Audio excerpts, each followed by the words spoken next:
Hey guys, welcome to Wakefield and Knottingley episode number 24. So in today's episode we're going to be doing that cluster and stuff behind the station and around the station that I was talking about. You can see we've got the correct 50 board in there now that we were looking at before. And the station clutter, minus footbridge and signage that we're getting made, is more or less in. We've got the car parking, some grass on the road there needs moving, but you get the general idea. The station itself for the most part is now more or less ready. You've got a bit of cutting textures up there. So that obviously needs, just needs this, there's a banking underneath here that I need to lower down. Again, if you're wondering how we've got to this point and other details about the project, please do watch some of the earlier episodes. With these ones as we're going along now, we're just throwing ourselves straight in there and getting on with it. No messing about. As usual, if you want to know about Leeds to Manchester, episode 21, head over there, you'll find out information about that route in episode 21. Right, let's see if we can lower this down, because what's happening is when I'm going further away, see that it flickers through, so we need to just lower it, but we need to lower it not too much, because if we lower it too much that'll start floating noticeably. So it's a case of trying to find the mix. I mean, obviously when you're in the cab, the key is when you're in the cab and it's visible. No, it's not, so that should be fine now. It's looking pretty good. So just checking this bit, because this looks like this might be floating a little bit. It is a bit, but then it's got to be a bit lower, because the reason it's got to be a bit lower is because, again, textures will start bleeding through if you're not careful. So it's a case of trying to find that mix in the middle. Just move some of this grass as well. So we've got this grass that's sort of encroaching, which is not something that we want. So we just move the grass there a bit more in that direction, so it's not coming out onto this road, so that it's only obviously in the access lane as it should be. And then this access lane actually needs bringing down to the ground because it's floating slightly as well. So let's do that before we move on to what we're doing in today's episode. There we go. So today's episode, what we said we were going to do, signage and stuff like that. Basically, try and finish off some of this area, because you can see we've got near scenery. We're not going to do far scenery in the episode because there's no point really in doing that just yet. I'd rather get the near scenery done in an episode for you guys. I can concentrate on that sort of thing on a normal weekday when I'm working on it after we've finished normal work hours. So let's have a look at what we're doing here. We're looking at the sinks as sign pack once again. Now there's a sign attached to this signal from what I recall.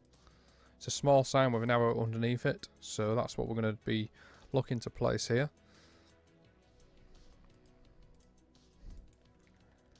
See which one we need.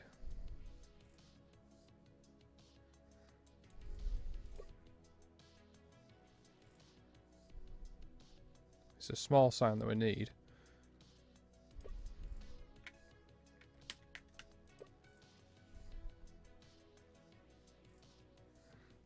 And the other thing with this pack is trying to work out exactly which one's which. We obviously need the floating one, the gantry ones, which is these G ones, I guess.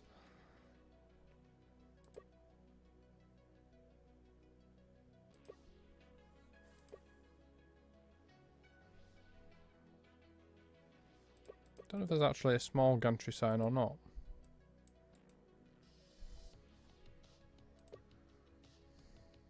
Oval signs are those ones. Small sign, SG, these are the ones. There we are, SGW sign. So what we need to do is we need to connect this to there so we get a 30 on it. And then the sign needs moving up onto the post. In reality it is just above the identification plate, so let's put it up there. With an arrow, it's actually a bit higher there. It's probably in real life, it's about halfway down the post. Let's put it just there. And now it's a case of trying to rotate it as well so it stays in line with that signal, which it already is, to be honest. And then we need to find the arrow. So there's an arrow that we can use on one of these, I think.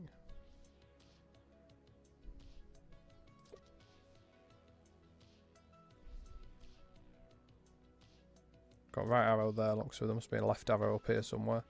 There we are, left arrow. No, wait, I want a right arrow, what am I thinking? It's the right arrow I need. There we are, right arrow small.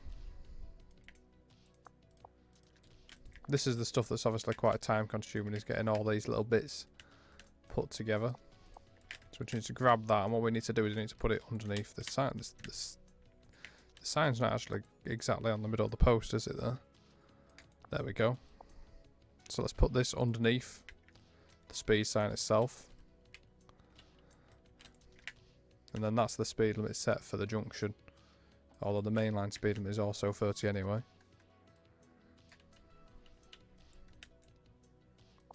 So it doesn't really need to be there, I don't think, to be honest, but...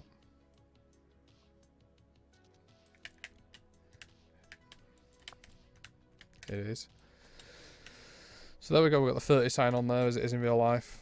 There's then a 50 sign that starts where the limit obviously goes back to 50. We didn't actually set the speed for this crossover. I don't know exactly what that is, so let's have a look at my sectional appendix because that'll tell me exactly what it is. If you're wondering what a sectional appendix is, again, episode 18 I think it was, we did that. We covered stuff like speed limits and things like that. So the speed limit of this one is 15, but it's not actually indicated by a sign. It is 15 though.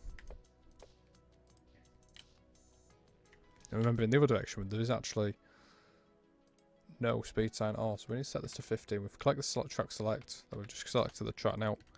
We've selected more than just the crossover there, so what we can do is we'd select both tracks, drag across, select both tracks. Be careful you don't end up going back across it again. Just go past the junction on both sides, let go. You want to put 30 in both the fields. We can also add a bit of unevenness to this because it's over a junction, so 25 there. And 25 there. So we're not going to put any signs there because there's no sign in real life. The limit itself goes back to 50 just before this crossover joins, actually. It's about here. So we can set that, select that bit and set it to 50.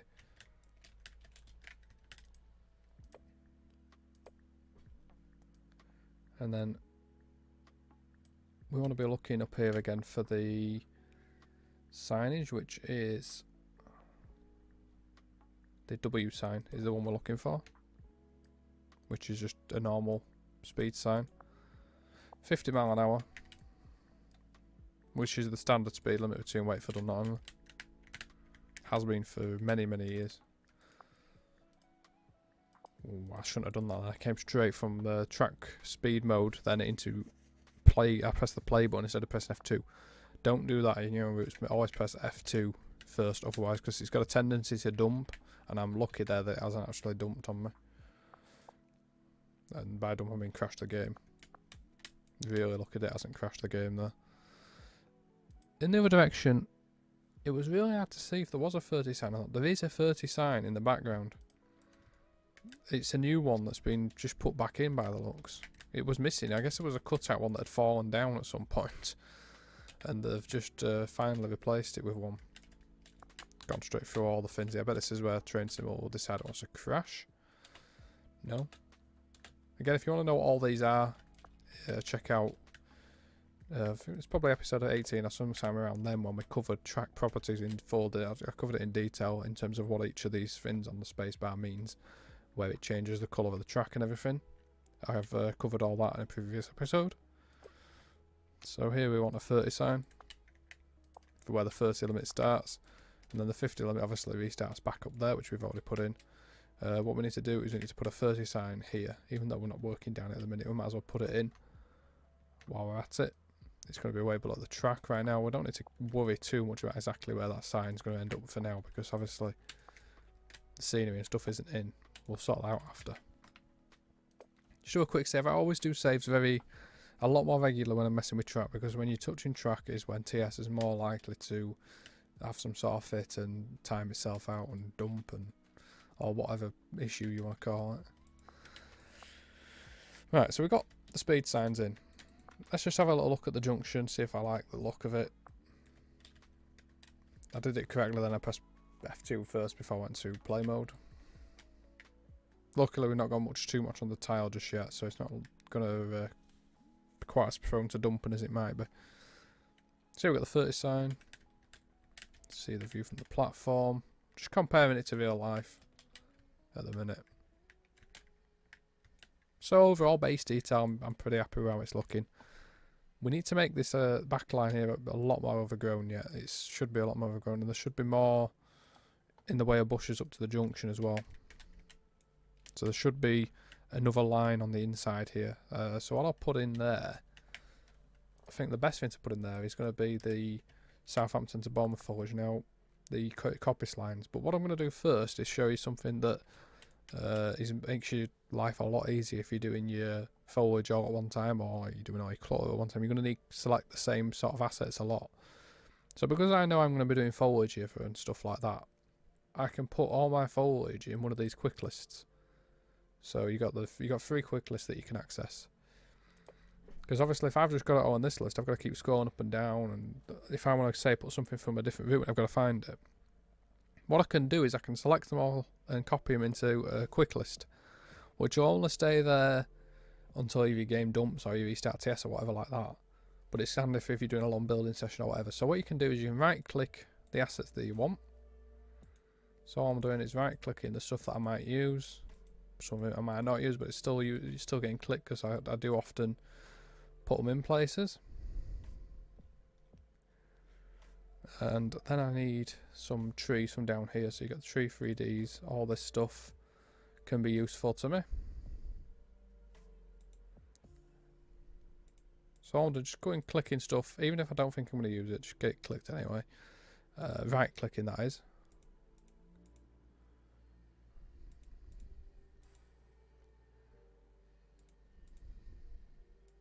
It takes a little bit of time to do, but it does really make a difference when you come to do your building, because it can save you, quite a bit of time really. The sycamore one will probably be the last one that I select. Press the red left click red box or green box, which I want to put them in, and then it just adds in the stuff that I'm going to want. So it's not added in any stuff that I don't want, it's just giving me the stuff that I right clicked. So then what I can do is what I was going to do, which is put these coppices in down the back here. I wonder if I may put one that look more realistic down there actually, because that's probably more like sort of spindly stuff that's down there in real life, to be honest. And I'm not worried about it over encroaching on this track, because that's how it is. It does encroach on this track. This freight line has been out of use for 20 odd years, since Prince of Wales Colliery was at its peak sort of thing. Although it's peak, but it's still pumping out trains on a regular basis. So if you look at pictures of Monkhill, I've just seen another picture actually. If you look at pictures of Monkhill, you will see that that's the situation there, that it's been overgrown for many years. What I've just seen is some Rosebay willow. Someone's actually taken a photo of Rosebay willow that's down the back of the station. Somewhere, it's about there. So I think I'll put that in, because that's obviously a decent thing to have in. Got ragwort and stuff like that as well. We've got bushes and we got Rosebay willow. There we are. So I need to pick a decent block. So this is the most likely one to use, most realistic one to use. Block 1. It just adds a bit of colour to your Trackside. Actually, to be honest, I prefer the other one. I don't know which one I prefer, whether I prefer the bright pink one or the... I think I prefer that one actually, to be honest, the one that's in.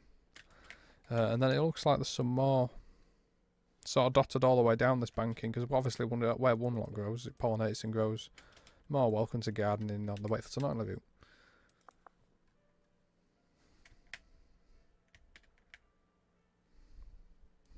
Bit of Alan Titchmarsh, Jen.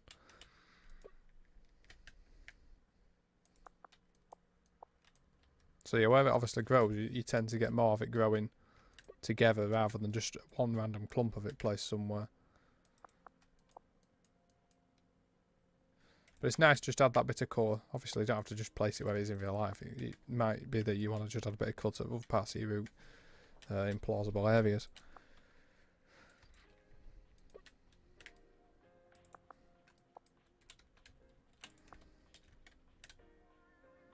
might be a bit over the top now, so let's take that one out. There we go. We'll leave those bits in, so we've got them bits in now. Just adds that nice bit of colour to the foreground. So you're doing screenshots or whatever, you can go off that. Now let's carry on adding these bushes before we got completely sidetracked by Roseberry Willow. Just looking again for a photo, a recent photo that's in the target era, because it's grown up a lot since like 2010. It wasn't as bad in 2010 compared to what it is now. There's complete bushes now growing on that slow line. So if you look along here, this is now just bushes all the way up, see there? They've actually cut it back a bit when they did the platform extension, I think, so they have cut a bit of it away.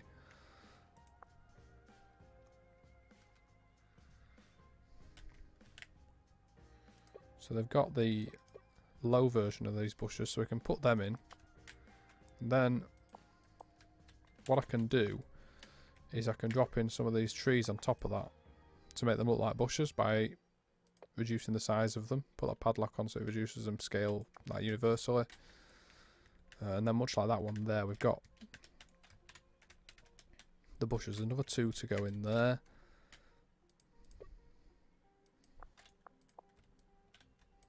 So it just has that sort of dynamic feeling that I've talked about before, where it doesn't all look the same. The foliage has plenty of variety to it.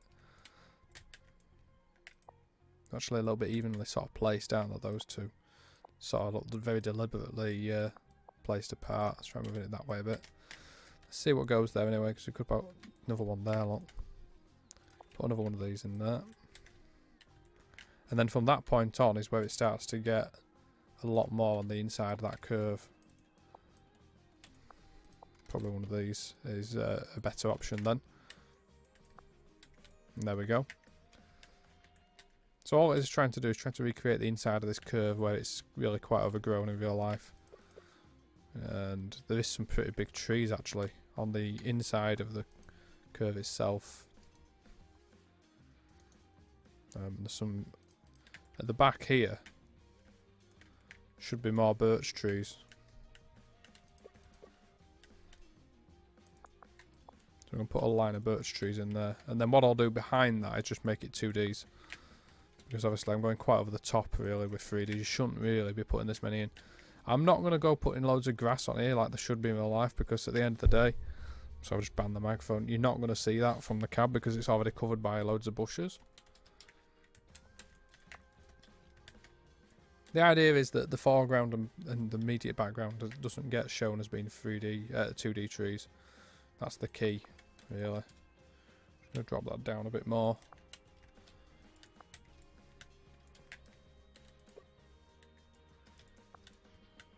And just matching up to photos is what I'm doing at the moment. So what I'm doing is I'm going to a location where I can see there's been a photo taken. So one of them is off this bridge.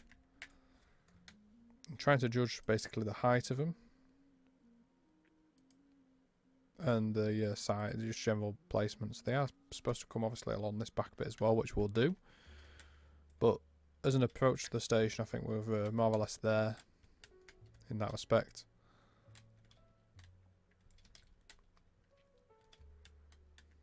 Need to do a bit of painting on the terrain there. We'll do that after. Next up will be to get this foliage in behind the station, because obviously we're missing that at the moment. We're missing the bridge at the end as well, which will be added off stream, as I said previously, because I don't want to bore everyone to death by just doing one bridge for an entire video. Tom does his streams on route building when he does his company and coaster and stuff, and that sort of gets covered a lot more and that sort of thing. So if you're looking for really in-depth stuff, you're probably better off looking at his streams for when he's putting bridges and stuff in. Try and cover a variety of things on here, just in 45-minute periods. So what you can see, what I'm doing here is I'm just extending the amount that the terrain is going to snap away from the track, because this bit used to be sidings. So you can see to there, it's the same height as the main line. So it's a case of, it's a bit too much. Just trying to make sure this embankment carries on to the right width. It's a bit too much again. For some reason it's not letting me undo it, so it'll do. It's roughly the right sort of width. It's not miles out. Now I'm not going to worry too much about like properly smoothing off this embankment. We're not going to see it from the cab or whatever. It's going to be really hard to sort of see it. Same for fencing. I don't actually know what fence is there, to be honest, in real life, but I'm not too fussed about it because it's so hidden by trees that nobody's ever going to see it anyway. So these bushes are really quite dense at this point. Oh, you see them there right up to the side of the track, obviously. So we're going to cover this in grass up to the point where it sort of disappears completely behind the trees, just so that you can sort of tell that it is completely abandoned and that it's not looking a bit odd. So it disappears at this point here. It curves away, you know, disappears completely into those bushes. So from that point onwards is where we're going to not concern ourselves with putting grass over it too much. We've got the disused look here, which is the look that I'm going for. So going back to the original image that I was looking at, I can see that there's silver birch trees and there's bushes right here. So we've got this silver birch line of trees that I was looking at. So what I can do with these silver birch lines is I can rotate them as well. So instead of just going bang, bang, bang, bang, dropping them all in a line, I can rotate. So it mirrors the look every other bush. And it starts to end somewhere around the back of the platform. I'm trying to also use my cab ride video just to try and sort of get a better look at it. They end just before the footbridge and it turns to bushes actually. By the platform end actually they end. So they end about there, the silver birch bushes. Now what we need behind there is obviously some of these coppices. Just to... because you can't go straight to 2D straight away there, it'll look odd. Really weird if you just go straight to 2D. We're going to have to go to 2D behind that. But that gives off the sort of look that I'm looking for. There isn't any great silver birch trees in TS, but they are probably the best ones. So it's getting towards the look that I'm after. Yeah, it's getting towards what I'm looking for. So how long are we into the episode? We're about halfway into the episode. So what we need to do now is look behind here. There's all sorts of trees and stuff going on this gap at the back. So the first thing to do really is to just try and find some 2D birch trees, because they are birch trees that's up there. So we should try and find some 2D birch trees to put behind there. Silver birch medium, silver birch groups. See, I don't like those. Those are really old and pretty shocking. I think the Liverpool to Manchester route has actually got some reasonably good silver birch lines. Like those, look. Very, very 2D, which is what I say you got to be careful with where you're putting them. Because if you're not careful, you'll end up really ruining your look of your route, because if you stick those behind, obviously, too close to the track, you'll just end up with some really poor resolution 2D trees. And the reason we do 2D and not 3D is really important. You don't want to kill your frame rate. These have hardly any FPS hit, like literally not any at all. These hit FPS hard. Your foliage always hits FPS hard if it's 3D. So if you go plonking 3D stuff behind here, you're going to kill your FPS for the sake of what? I mean, you can't see it. Whereas the 2D stuff, it needs to be there. You can't just leave green space behind there with nothing in it. You've got to put something in it. You can just see them poking up at the back, which is fine. Obviously, if you go a bit higher, then they do become a bit more prominent. But that's life. You can't really obsess over stuff like that. It's not gonna. You're not gonna get anywhere if you do. So that's probably the best option.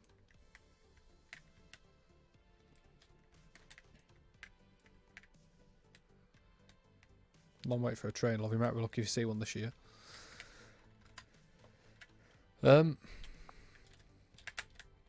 Sorry, I just went off a tangent. Must remember not to do that. So behind the platforms, it should be, looking at my cab ride video, just sort of generic bushes really. You can't sort of quantify exactly how it looks. It's just random placement. You sort of see it from the overlay. It's just bushes everywhere. So the idea with this will be to put some of those coppices in again around the back. Now these have grown on me quite a lot. I did not like these at first, but then I think it's the way that DTG use them. They try and use them as tree lines when they're not tree lines. They are literally copy sort of things that are just sort of spindly. I mean, that doesn't look quite right even then. Maybe upscaling one of these is going to look better. I think that's probably going to be better, is having those upscaled behind there. Accompanied by just a few of these dumped in there. Just trying to vary it up a bit.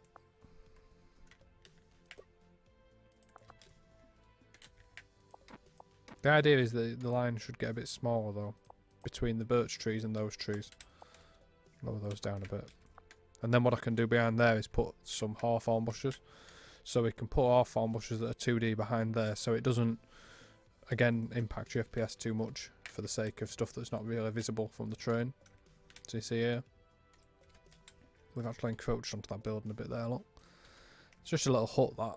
I'm not sure exactly what it is. It's some sort of trackside hut, but I'm not going to do that until I do this road underneath, which is probably going to take a good hour or two to fully sort that little corner out, because it's a really sort of intense bit that has to be done right, otherwise you can make a right pig's ear of it. So let's get some hawthorn bushes that are 2D. And all I'm going to do is just dump 2 lines of those in there. No obsessive, no special. And then again I'm going to put some silver birch trees in there. Just a couple of small 2D ones. They are a little bit evidence from the cab though, that's the issue. So that's the problem that you get with them, is that they can look quite obvious from the cab if you don't do it properly.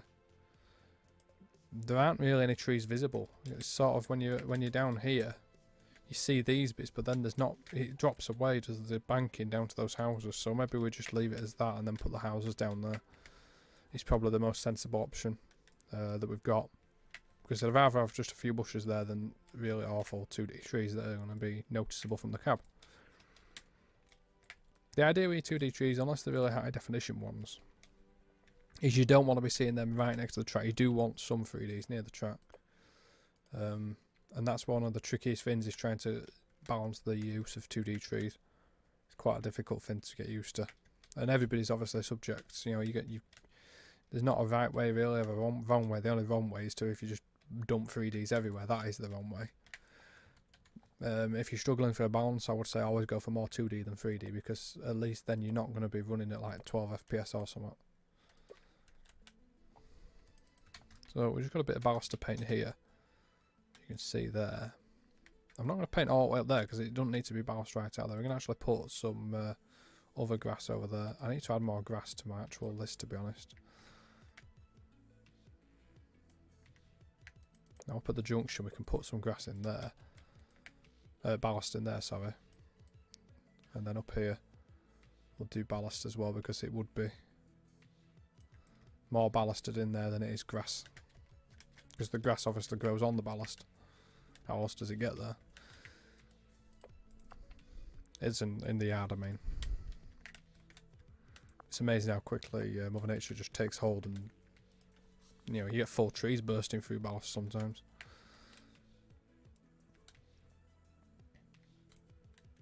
So yeah, pretty happy with how it's looking now. We do need to do some clutter, because there is quite a lot to actually place. There's actually a 30 sign that I've not put in as well. There's a 30 sign on this curve here, just before the junction. And that's just one of these W signs again.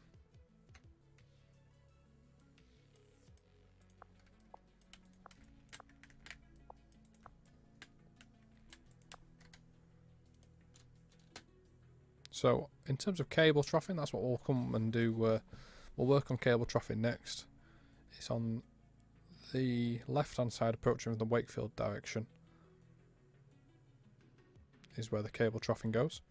There isn't any then, it goes up to the junction, then it sort of stops. There isn't any between here and the platform. It's left hand side until that point. It sort of just ducks down and then disappears at this point. So let's offset it from here to the bridge. I'll worry about what's going on up there in a separate session. Our focus here is what's going on between here and the station. So the best one to use for this is Cable Loft from Liverpool to Manchester. It's the most user friendly one, it's the most sort of neutral looking one I've got enabled. Hopefully DCG eventually make their own new cable trough.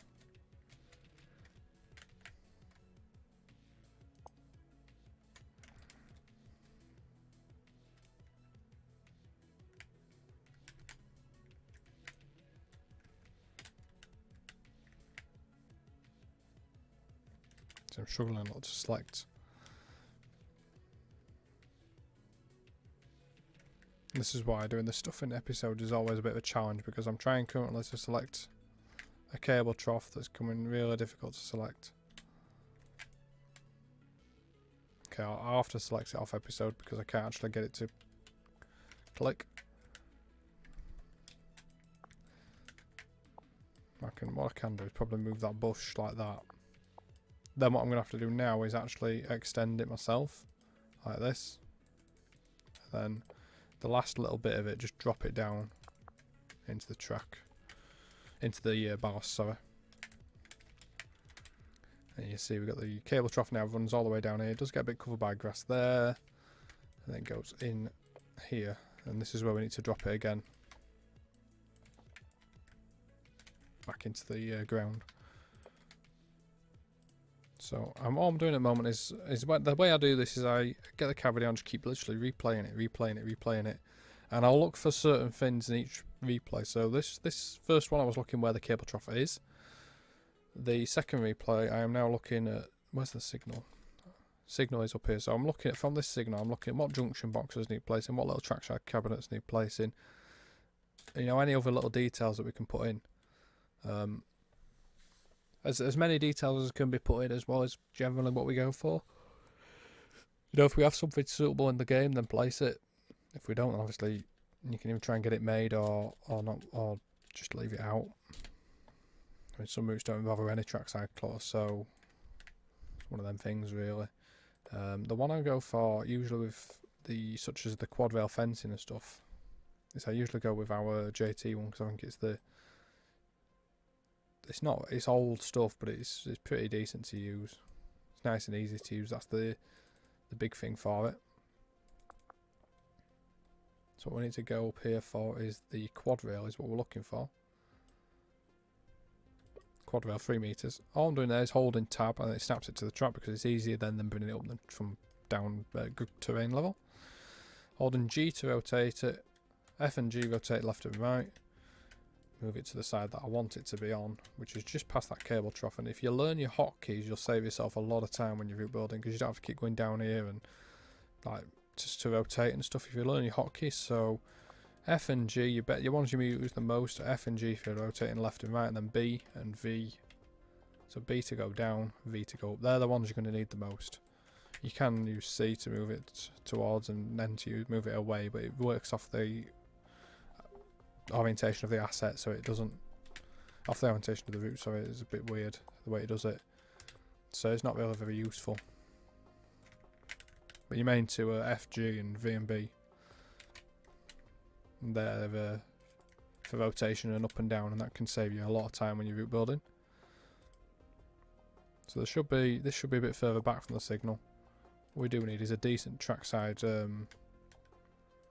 a decent footpath that leads to signals. We've not got one in the JT library. I know there is one on Trent Valley, but I'm not going to select Trent Valley in this, because I might want to do some payware scenario packs and stuff for this route eventually when it's out, because obviously we're not selling it anymore. The Manchester Leeds route, I would like to earn a little bit of money from it somewhere. We will have donation buttons and stuff like that when the time comes, when it's actually released. But I may well look at doing payware scenario packs for it as well, for those that want them. So obviously we can't use Trent Valley because that's a commercial product that has in its EULA that you can't use it. We have got the North Somerset line selected, which actually has loads of Thompson's assets in, but it's under DCG's EULA, so you can use that.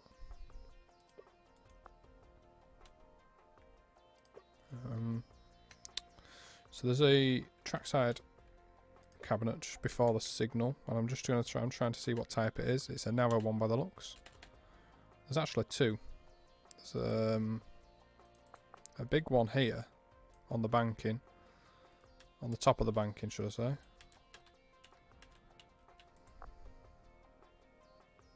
And then there is another one. A narrow one. Sort of over here somewhere.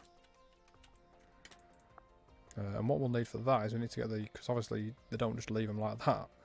Where you could just fall down the banking trying to get to it. They have quad rails around them as well. So you get your quad rail 1 metre. Obviously it gets buried slightly at this end. Or quite a lot actually because of how steep the bank is.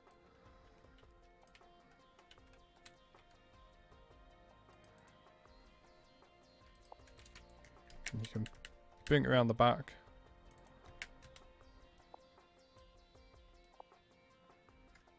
And there you go, it's nice and easy, just drop it in there.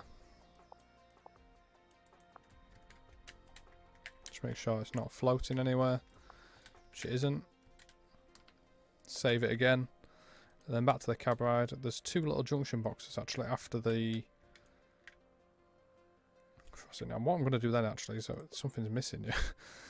And I'm sure people will notice that it's missing. Is Ferrybridge Power Station cooling towers are missing, so let's get them in next. Because they should be very, very clearly visible in the back of this shot. And because I'm an idiot, they're not.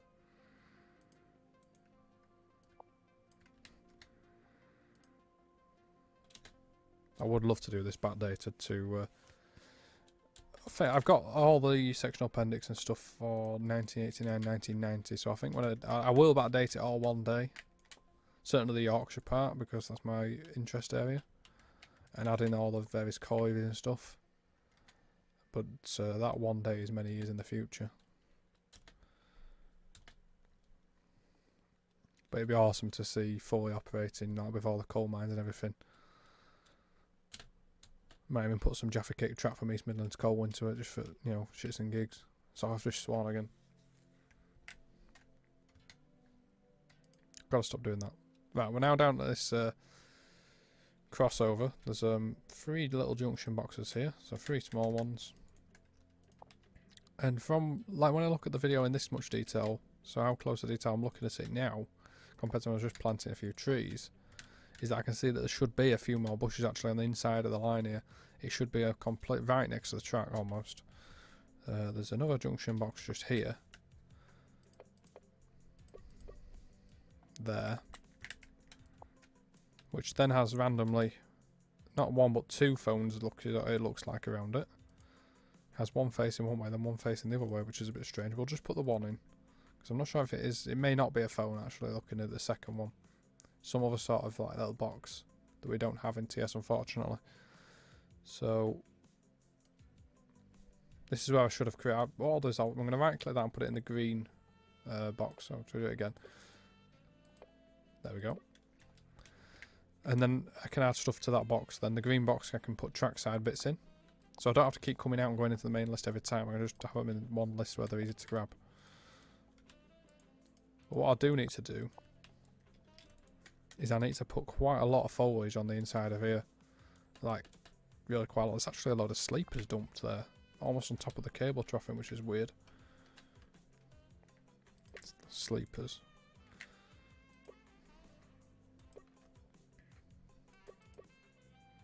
More like that. They're just sort of dumped here. Right on top of the cable troughing. Bit random. It's like someone's just left them there. So yeah, there needs to be a lot more foliage on the inside of here. I've not put anywhere near enough. It's really quite overgrown on the 2018 cab ride. So it's not difficult, we just put in all the way up here, just put this bush in. And then there is some slightly bigger ones. But there's not like anything massive because you can still see all that stuff behind, which is not ideal because obviously it ends up making you need more 3D trees than you may have otherwise, but sometimes you've got to pay the penalty. Put a hawthorn in there. Drop that down. I think that'll do. Don't want to go too over top, just like leave it like that. Maybe bring them a little bit closer to the tracks. They are literally right on top of it here.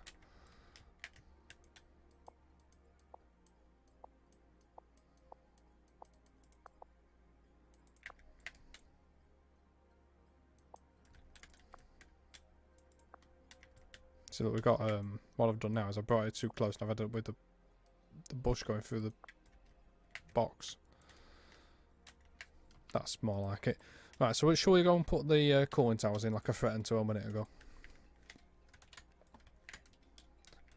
We need to put the whole power station loop in, but from when I did, no idea the power station here. From when I did the power station at Ratcliffe on the Midland Main Line, it was an absolute pain in the backside doing that. Took forever. So I'm really not looking forward to it, but I do need to do it sooner than later. Right. What we're looking for is a cooling tower. The cooling tower's in the common library. And the reason I'm using these ones is that you have to see these miles away. And I'm putting all the old ones that have been knocked down as well in because they were still there when the route is set.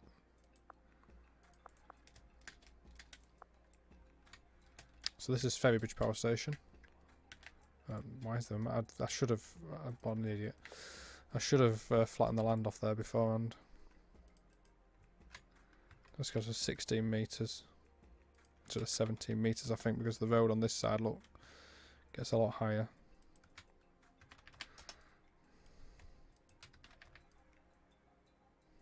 Just flatten the whole area off because there's no point in having it so it's on 10 different levels. Obviously the main power station is going to be all on one level. The railway that we need to put in comes off, where does it come off? Comes off up here.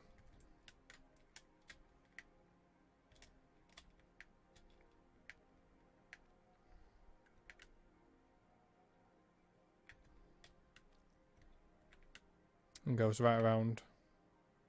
And then there's a right series of conveyor systems actually actually used to take the coal to the power station, but obviously they're not quite a lot of it down because it's closed to the main power station part. So we've got these two big chimneys that need to go in as well. Those are in the common library, not in the common library, those are in the Midland Main Line assets, in the Ratcliffe stuff. And there is there's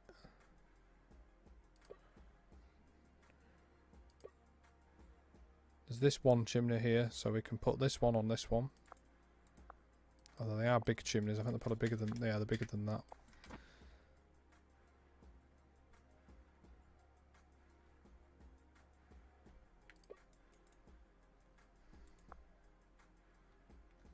Trying to remember exactly which tab they've all been put on, because some of them got put in different parts of the route. Don't know why that one ended up in there. At this point, probably just say bad Tom.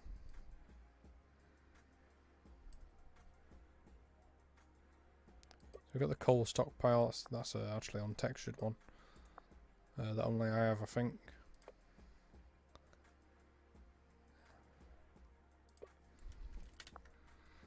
What I'm looking for is there's a huge chimney that came as a part of the asset. There we are, that's the one. So those are the two chimneys. Then what we can do is we can tick all this lot and make it a global asset so that you can see it from a lot further away. The chimneys should be a lot taller than the cooling towers, which they are.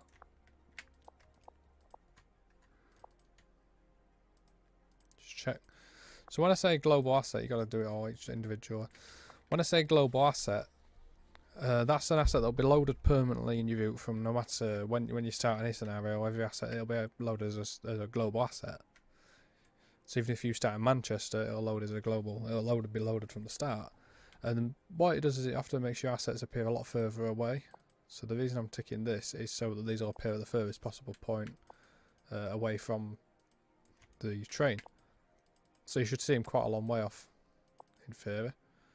So we can keep ticking these cooling towers, and then we'll tick the two chimneys, and then we'll We'll go see how far away we can see them.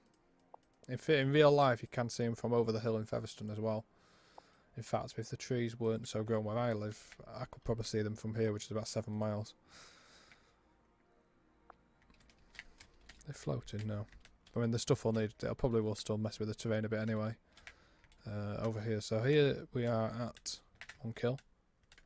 So that gives the desired effect. That is how it should look over there with the power station dominating the backdrop.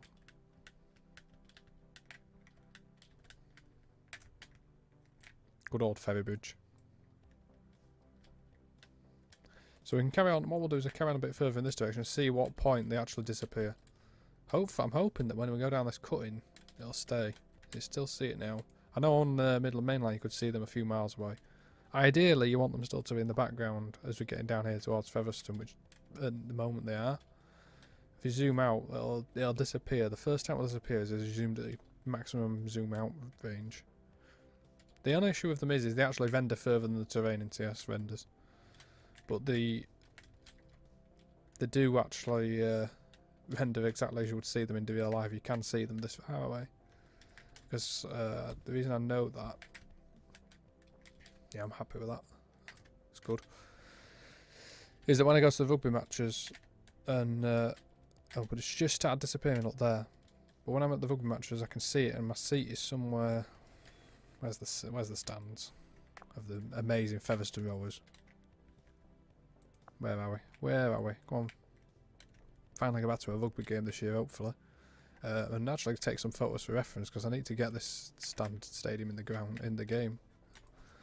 So yeah, when I'm sat, you can't see because of the things. We're at the distance where it's starting to disappear, but yeah, you can see in real life. I can see the cooling towers from my seat. I might have made those trees a bit big to be honest, but that's as big as that's actually how they just come. But yeah. I think that'll look quite cool on screenshots with the cooling towers just peeking over in the background. And obviously when you're driving, every now and then you'll just see them peeking above. It's just things like that I love to see on the skyline because it just gives you that little bit of added interest. And obviously, as we extend this route eventually towards the east, you'll get Eggborough and Drax in the distance. I'll probably put them in anyway so that they're visible from Knottingley. Or at least Eggborough should be anyway. It's only a few miles past Knottingley. Anyway, enough drivel. Let's carry on with what we were doing. How long are we into the episode? 50 minutes we've gone over. I've gone over as usual. There's no new there though, is there?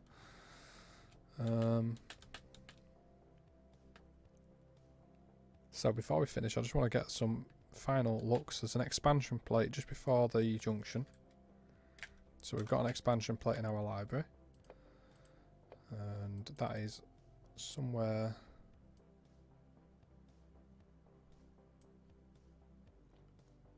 up here. There we are, expansion joint. That can go in there.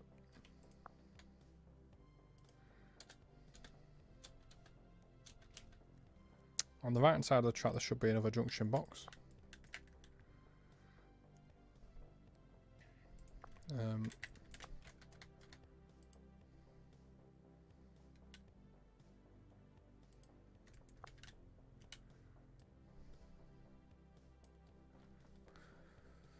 Which is, what am I doing?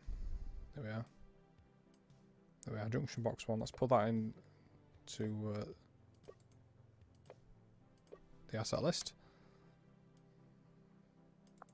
Just drop that there. Left hand side, there's 2 very small junction boxes, and I suspect there is obviously cable in some. I'll put that on the wrong list. I suspect obviously somewhere there'll be a cable trough that's not visible to the naked eye, or cables underneath the track or whatever, underneath the ballast, sorry.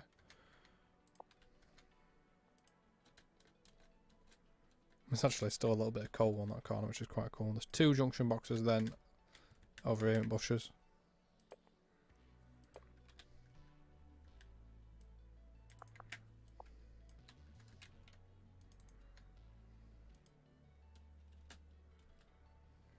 And then there's 2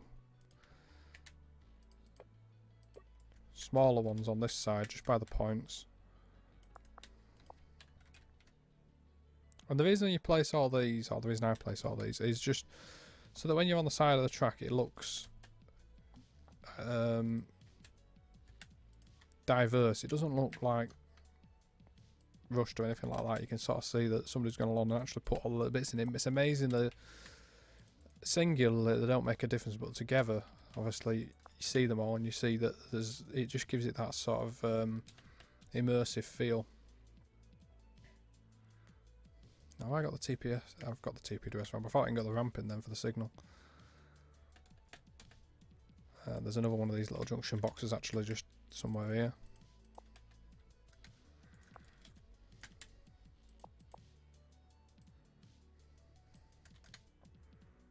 I generally try and do it exactly to a cab ride, just so that the real fins that are there in real life are actually there. And there's not fins there that shouldn't be there, obviously.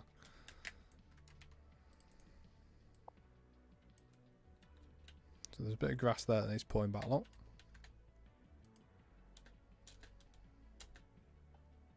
There's actually a drain right on the end of the platform. And we've got the inspection ports. What have we got? That's the one, the cable inspection port. So that's obviously showing that there is cables under there, because that is the sort that's actually there. So there must be cables under there. It's not a drain that's there, it is a one of those. It's actually the exact one, it's perfect.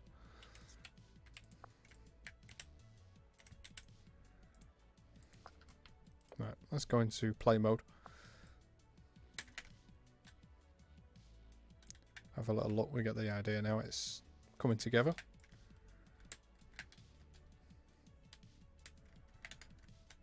Get in there slowly.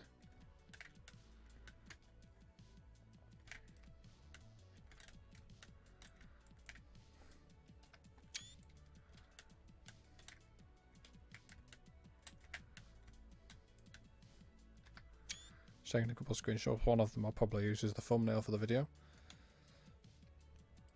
I hope you enjoyed the episode, guys. It's gone a bit longer than I wanted it to, but I hope you enjoyed it nonetheless.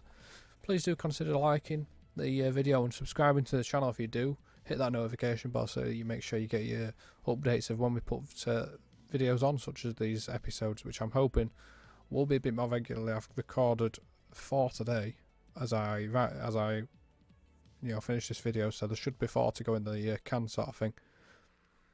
Thanks very much, guys. Cheers. See you later. Bye.